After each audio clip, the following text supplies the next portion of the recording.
राजा और बूढ़ा घोड़ा। राजा और बूढ़े घोड़े की कहानी।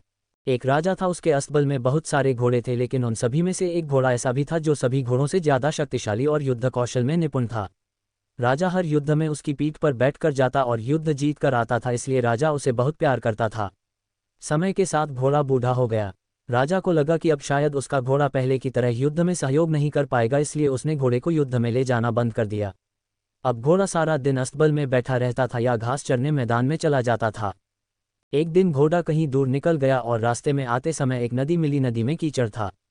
घोड़े को लगा कि वह आसानी से नदी पार कर लेगा, किंतु जैसे ही उसने नदी पार करने का प्रयास किया वह कीचड़ में फंस गया। घोड़ा जितना कीचड़ से बाहर आने का प्रयास करता वह उतना ही उसमें फंसता जा रहा था। अपने आप को मुसीबत में घिरा देख घोड़ा जोर जोर से हिनहिनाने लगा।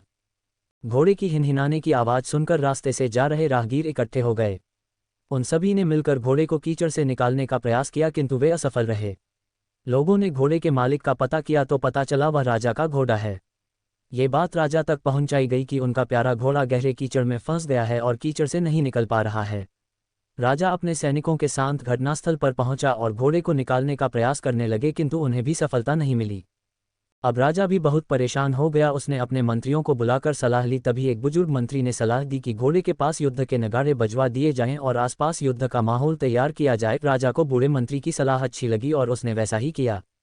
जैसे ही नगाड़े बजे, तलवारों और ढालों की आवाज़ गूंजी, वैसे ही बूढ़े घोड़े में मानो फिर से जवानी आ गई और मानो उसकी नसों में खून का संचार कई गुना बढ़ गया हो। वह धीरे धीरे उठ खड़ा हुआ और जोर से हिनहिनाते हुए चमत्कारी रूप से एक झटके में कीचड़ से बाहर आ गया। राजा ने बूढ़े मंत्री से पूछा, ये चमत्कार कैसे हुआ? मंत्री ने उत्तर दिया, ये घोड़ा बूढ़ा जरूर हो गया है, लेकिन जब इसे काम नहीं लिया गया तो इसके अंदर का उत्साह और आत्मविश्वास खत्म हो गया था, और आज फिर से वही माहौल मिला तो उसमें उत्साह का संचार हुआ और ताकत लौट आई है। राजा को भी सारी बात समझ में आ गई और उसने अपने वीर घोड़े को फिर से काम पर रख लिया।